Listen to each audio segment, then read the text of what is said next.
Hello everyone. अभी हम लोग ई बिजनेस का यूनिट नंबर 2 करने वाले हैं। ई बिजनेस का यूनिट नंबर 2 जिसका नाम है दोस्तों web design and development.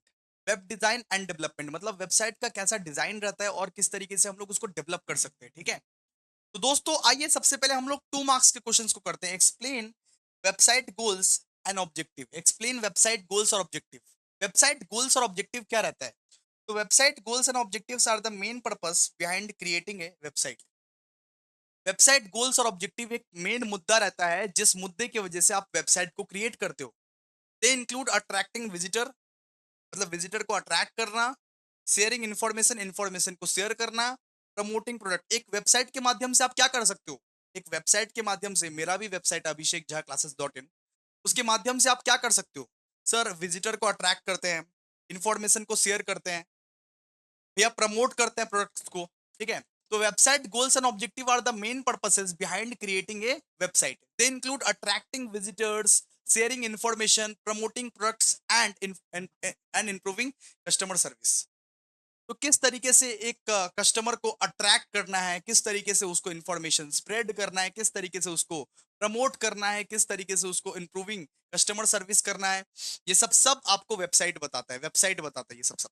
Website goals and objectives की वजह से हो पाता है। ठीक है, फिर दूसरा question, what is fixed and flexible web page design? Fixed design क्या रहता है और फ्लेक्सिबल क्या रहता है? फिक्स्ड डिजाइन में ना वो लेआउट सेम साइज का रहता है, हर एक स्क्रीन में ना सेम साइज का रहता है। फिक्स्ड फिक्स्ड में क्या होता है कि the layout stays the same size on all screen. हर एक स्क्रीन में same layout, it does not adjust to different device. और फ्लेक्सिबल में क्या होता है? The layout changes based on screen size, it works well on mobile, tablet and desktop. ठीक है, फिक्स्ड में क्या होता है कि वो जो लेआउट रहता है वो हर एक स्क्रीन में बराबर दिखता है, वो हर एक स्क्रीन में सेम दिखता है। लेकिन फ्लेक्सिबल में क्या होता है कि मोबाइल में अलग तरीके से दिख रहा है, टैबलेट में अलग तरीके से दिख रहा है, डेस्कटॉप में अलग तरीके से दिख रहा है। ऐसा ऐसा भी वेब पेज डिजाइन रहता है। एक रहता है फिक्स्ड वेब पेज डिजाइन, एक रहता है फ्लेक्सिबल वेब पेज डिजाइन। फिर define web development tools. Web development tools क्या होता है? Web development tools are the software programs used to build, test and manage website. एक वेबसाइट को बनाने के लिए, एक वेबसाइट को टेस्ट करने के लिए, एक वेबसाइट को मैनेज करने के लिए आप वेब डेवलपमेंट टूल्स का इस्तेमाल करते हो। वेब डेवलपमेंट टूल्स एक ऐसा सॉफ्टवेयर प्रोग्राम है जो एक वेबसाइट को बनाता है, एक वेबसाइट को टेस्ट करता है, एक वेबसाइट को मैनेज करता है। Web development tools are the software program used to build, test and manage websites. एक वेबसाइट को बनाता है, टेस्ट करता है, मैनेज करता है। क्या sir? Web development tools. Example क्या है? एग्जांपल है जैसे HTML editors, CSS frameworks and debugging tools. ठीक है, फिर आउटसोर्सिंग वेब वेब डिजाइन क्या होता है?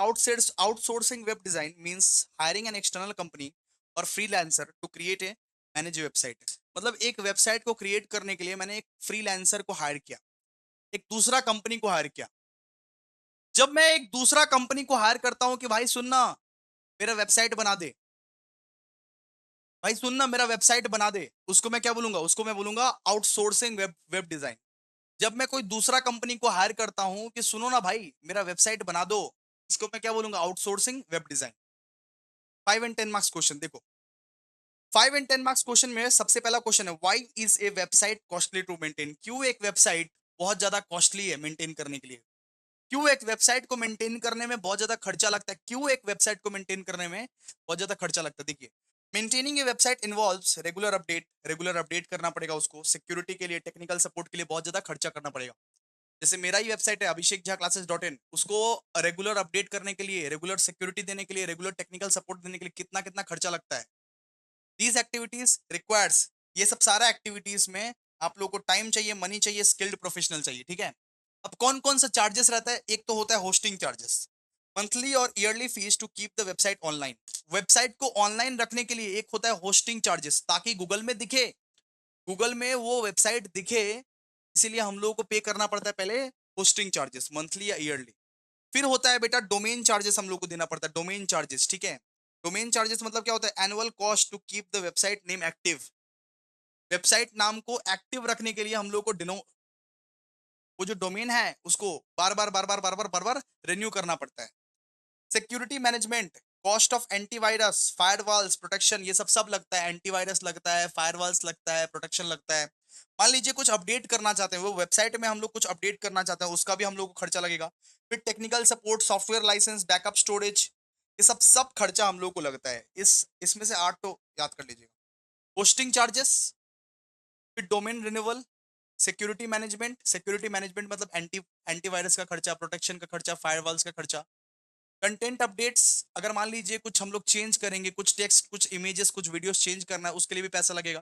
फिर टेक्निकल सपोर्ट, फिर software licence, backup and storage, SEO and marketing. ठीक है, तो बेसिकली ये सब सारा खर्चा है, इसीलिए वेबसाइट को कॉस्टली टू मेंटेन बोलते हैं। इसीलिए बोलते हैं कि एक वेबसाइट जो है ना बेटा, वो बहुत ज्यादा कॉस्टली है, वो बहुत ज्यादा खर्चीला है।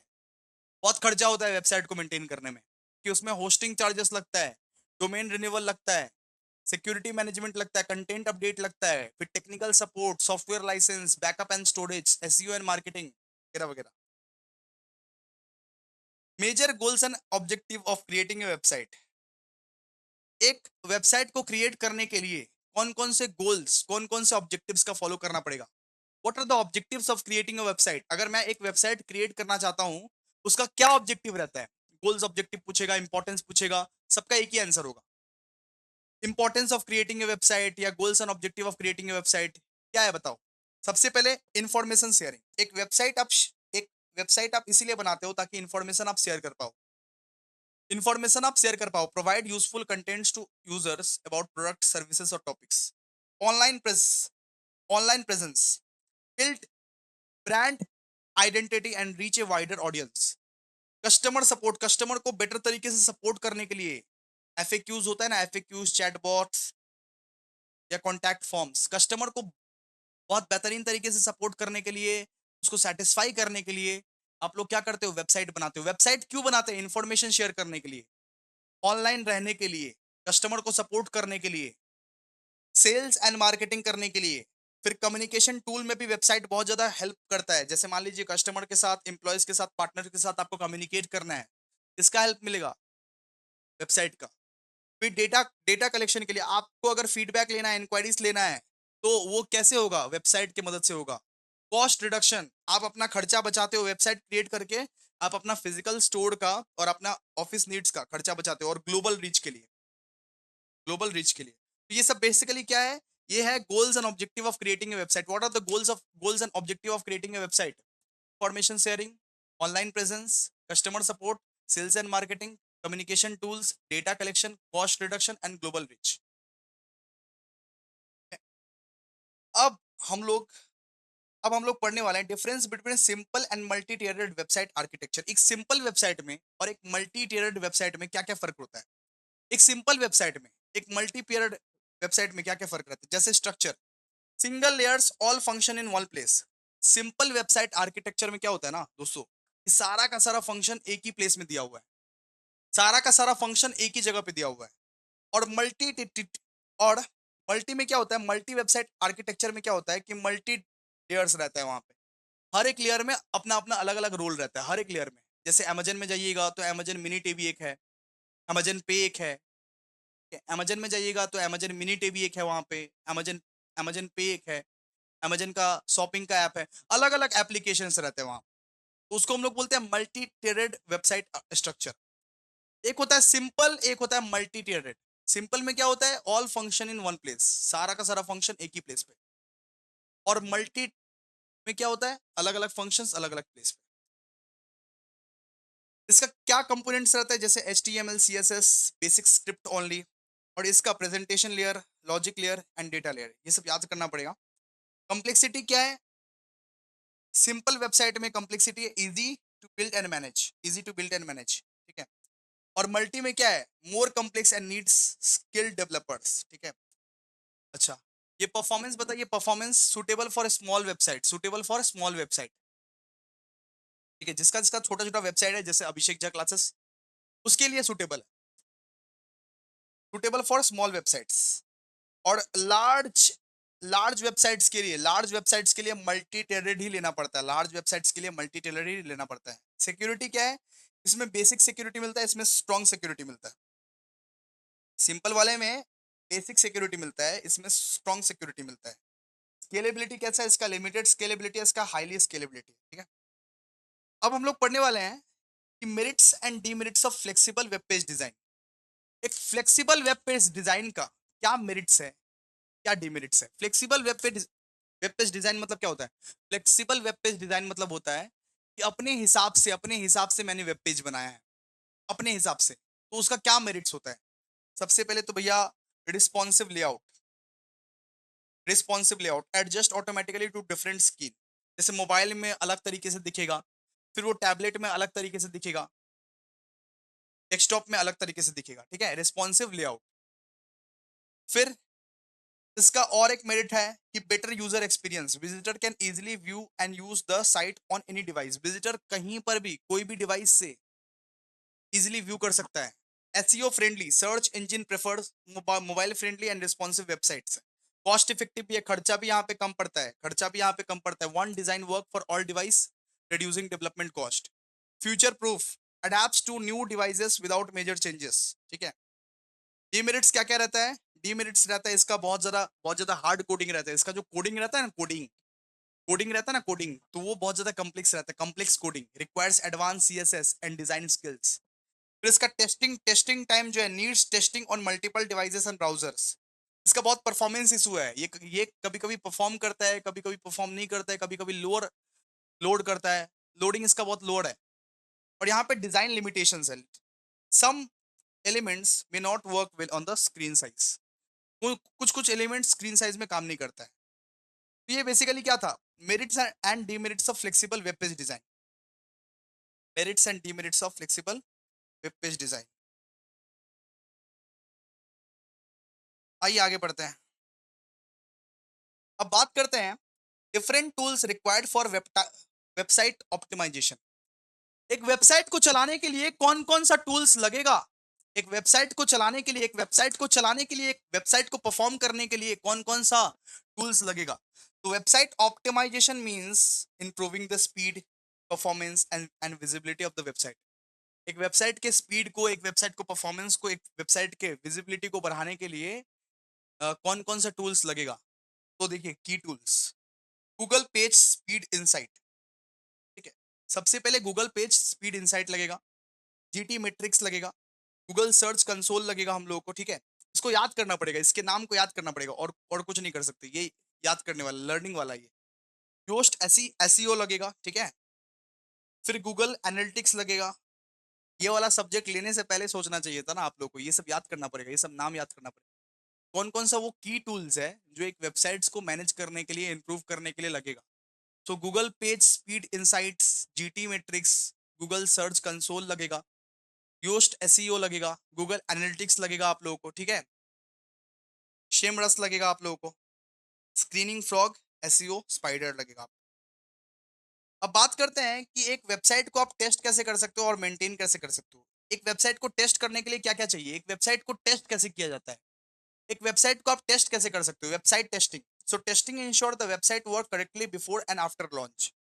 तो टेस्टिंग मतलब होता है कि वेबसाइट सही चल रहा है, वेबसाइट एकदम सही चल रहा है। वेबसाइट टेस्टिंग मतलब चलता है कि वेबसाइट एकदम बहुत करेक्टली सही सही चल रहा है। तो वेबसाइट ये टेस्टिंग कैसे कैसे होता है? सबसे पहले तो होता है भैया फंक्शनलिटी टेस्टिंग, उसका सारा का सारा फंक्शंस, बटन्स, उसका सारा का सारा फंक्शंस, बटन्स, लिंक, फॉर्म सब काम कर रहा है कि नहीं। फिर होता है परफॉर्मेंस टेस्टिंग, कि वो वेबसाइट किस तरीके से परफॉर्म कर रहा है, उसका स्पीड कैसा है, उसका लोडिंग टाइम कैसा है। फिर होता है कंपेटेबिलिटी टेस्टिंग, कि वो हर एक डिवाइस में कंपेटेबल है ना, वो हर एक ब्राउजर, हर एक डिवाइस में कंपेटेबल है ना। फिर होता है सिक्योरिटी टेस्टिंग, क्या वो सिक्योर है, वो वेबसाइट सिक्योर है। फिर होता है यूजर इंटरफेस टेस्टिंग। तो ये सब क्या है? ये सब होता है वेबसाइट टेस्टिंग। वेबसाइट टेस्टिंग मतलब वेबसाइट को टेस्ट करना before launch and after launch, launch होने से पहले और लॉन्च होने के बाद वेबसाइट को टेस्ट करना। तो ये टाइप्स क्या क्या होता है? फंक्शनलिटी, ठीक है, फंक्शनलिटी। सबसे पहले फंक्शनलिटी को ये टेस्ट करते हो, लिंक्स को टेस्ट करते हो, फॉर्म्स को, बटन्स को।